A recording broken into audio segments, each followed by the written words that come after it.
Good morning, children. How are you all? Fine. Today we will start English second unit. So, I hope so. You have written your comparison check question answer board, which I have sent you in PDF and word meaning also. Today we will study our second unit. So let's start. The king turned around and saw a bearded man running towards them. राजा ने चक्कर लगाया और एक दाढ़ी वाले व्यक्ति को उनकी ओर भागते हुए देखा. His hand were pressured against his stomach. उसके हाथ उसके पेट के खिलाफ दबाया गए थे.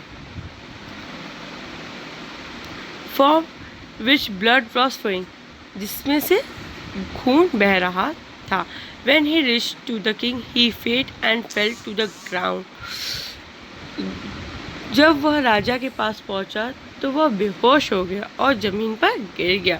The king and the hermit, राजा और साधु,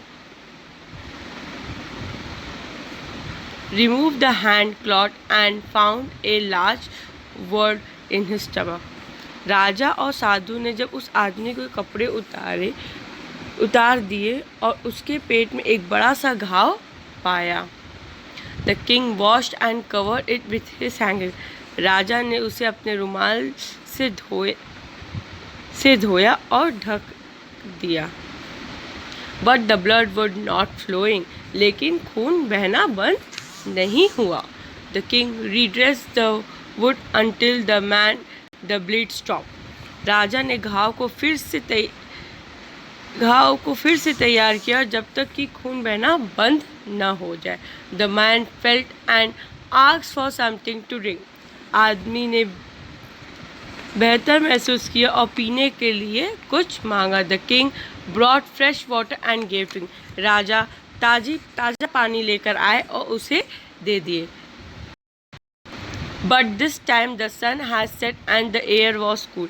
लेकिन उस समय क्या हुआ था, सूरज ढल चुका था और ठंडी हवाएं चल रही थी. The king with the hermit helped him on the carried the wounded man into the hut and laid him to the bed. साधु की मदद से राजा घायल आदमी को झोपड़ी में ले गया और उसे बिस्तर में लिटा दिया. The man closed his eyes and lay down. वह आदमी आग बंद करके चुपचाप लेट गया. The king, tired up by his walk and the work he has done, laid down on the floor and slept throughout the night. राजा अपने चलने और काम करने से थक कर फर्श पर ही लेट गया और रात भर सोता रहा. When he woke, he was several times before he could remember. जब वो जागा तो उसे यह याद करने के पहले ही where he was or who the stranger bearded man laying on the bed was. जब वह जागा तो उसे यह याद करने से पहले कि वह कहाँ था या बिस्तर पर लेटा हुआ था अजीब दाढ़ी वाला व्यक्ति था या कोई मिनट पहले कोई और था. Forgive me, said the bearded man in a weak voice when he saw the king was awake. मुझे माफ़ कर दो, कमज़ोर धीरी आवाज़ में दाढ़ी वाला जो व्यक्ति ने कहा जब उसने देखा कि राजा जाग गए थे. I do not know you and have nothing to forgive you for, said the king. मैं आपको नहीं जानता हूँ और आपके पास माफ़ करने के लिए कुछ भी नहीं है. राजा ने कहा कि मैं आपको तो जानता नहीं, लेकिन मैं आपके पास माफ़ करने के लिए कुछ भी नहीं है. After that, you do not know me, but I know you. आप मुझे नहीं जानते लेकिन मैं जानता हूँ. I am the enemy of your who were revenge on you. एक मैं तुम्हारा वह शत्रु हूँ जिसने तुम्हें से बदला लिया, क्योंकि तुमने मेरे भाई को मार डाला और मेरी सारी संपत्ति जब्त कर ली थी। Revenge, because you put my brother to death as my property. वही, क्योंकि तुमने मेरे भाई को मार डाला और मेरी सारी संपत्ति जब्त कर ली थी। I knew you had gone alone to see that hermit and I made up my mind to kill you on way home. मुझे पता था कि आप उस उपदेश को देखने के लिए अकेले गए थे और मैंने आपको अपने घर के रास्ते पर की मारने का मन बना लिया। मुझे पता था कि आप इस साधु को देखने के लिए अकेले गए थे और मैंने आपको अपने घर के रास्ते पर मारने का मन बना लिया था।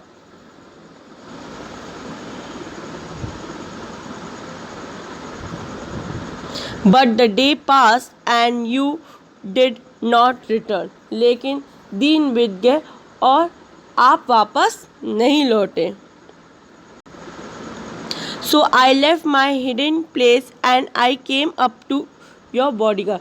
इसलिए मैंने अपना ठिकाना छोड़ दिया और मैं आपके अंगरक्षक के पास आ गया। बॉडीगार्ड माने अंगरक्षक। Who recognized me and wouldn't me, जिसने मुझे पहचान लिया और मुझे घायल कर दिया। I escaped from him, but I should have died if you had not dressed my wound. wound माने चोट, घाव होता है। मैं उससे बच गया, लेकिन मुझे मरना चाहिए था यदि तुमने मेरी घाव को नहीं पहना साफ किया होता या तो ब्लड उसका रोका होता। I wish to kill you and you have saved my life. मैं तुम्हें मारने को आया था लेकिन तुमने मेरी जान बचा ली। Now I live, I will serve you as your most faithful servant and will order my son to do the same. Forgive me. मुझे माफ़ कर दो। अगर मैं जीवित रहा तो मैं तुम्हें अपने सबसे वफादार सेवक के रूप में आपकी सेवा करूंगा और अपने बेटे को भी ऐसा ही करने का आदेश दूंगा। हे राजा, प्लीज मुझे माफ कर दीजिए। After that the king was very happy. The king was very happy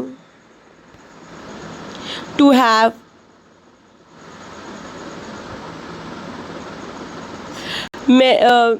have made peace with the enemy so easily and to have won him over as a friend. राजा अपने शत्रु के साथ इतनी आसानी से शांति बनाए रखने के लिए बहुत खुश था और एक दोस्त के रूप में उसे जीत लिया। As he not only forgave him but said he would send his servant and his own doctor to look after him. उसने न केवल उसे माफ़ किया बल्कि कहा कि वह अपने नौकर और अपने स्वयं के डॉक्टर को उसकी देखभाल करने के लिए भेजेगा। And he promised to give back the man his property. और उसने वादा किया उस आदमी से कि वह उसकी संपत्ति सारी उसे वापस कर देगा। Leave the world.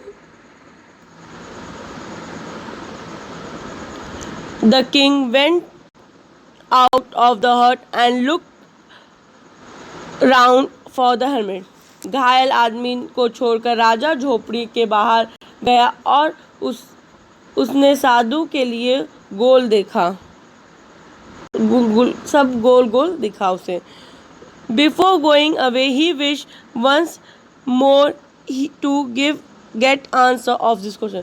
दूर जाने से पहले वह एक बार फिर अपने सवालों के जवाब पाने की कामना करता है. The hermit was on his knee sowing seed in the bed that had been dug the day before.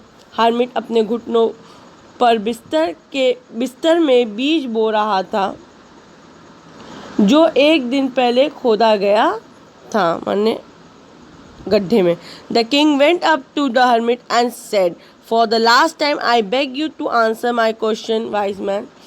राजा ने उपदेश दिया और कहा, आखिरी बार मैं आपसे अपने सवालों का जवाब देने के लिए विनती करता हूँ. हे साधु महाराज, हे बुद्धिमान व्यक्ति, आखिरी बार मैं आपसे अपने सवालों के जवाब देने के लिए आपसे मैं विनती करता हूँ. You have already been answered. आप पहले से ही जवाब दे चुके हैं. साधु कहते हैं कि आप पहले से ही जवाब दे चुके हैं. Still bending down to the ground and look up at the king as he stood before him. Hermit अभी भी जमीन पर झुका रहा और राजा को देख रहा क्योंकि वह उसके सामने खड़ा था. How have I been answered? What do you mean? मुझे कैसे उत्तर दिया गया है? तुम्हारा क्या मतलब है? मुझे तो कोई उत्तर नहीं मिला. Do you not see? क्या आप नहीं देख रहे हैं?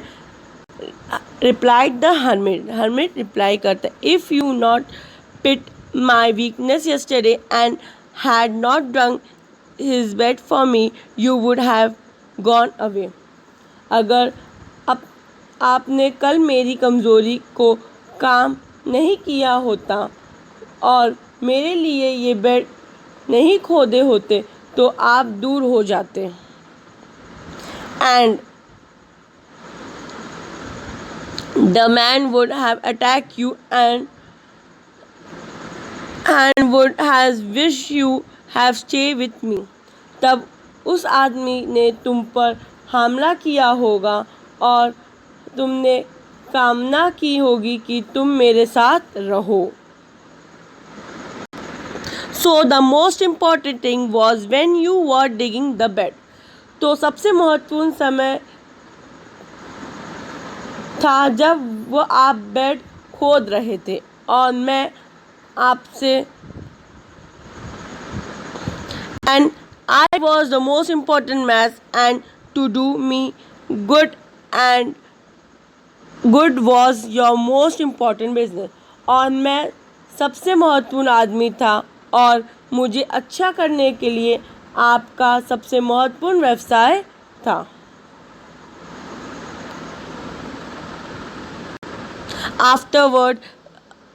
Afterwards, when the man ran to us, the most important time was when you was caring for him.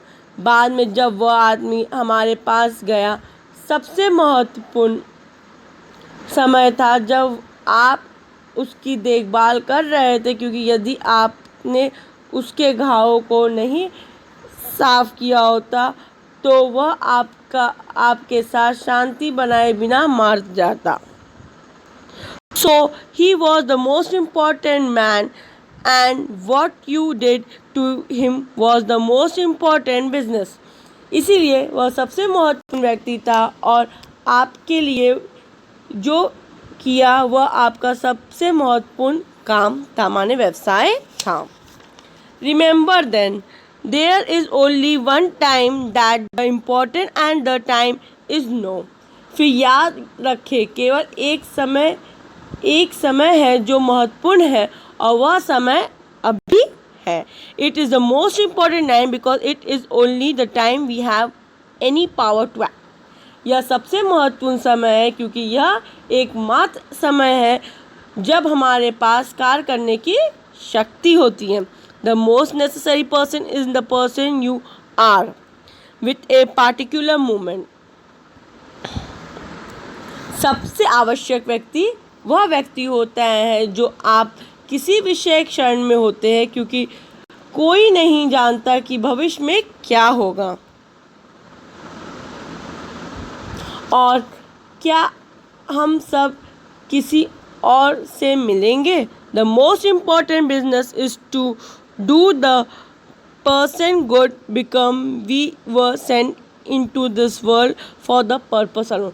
सबसे महत्वपूर्ण व्यवसाय उस व्यक्ति का को अच्छा करना है क्योंकि हमें उस उद्देश्य के लिए इस दुनिया में भेजा गया है. सो टुडे ये स्टोरी आपका फिनिश होता है. आई होप आप लोग को स्टोरी अच्छी लगी होगी.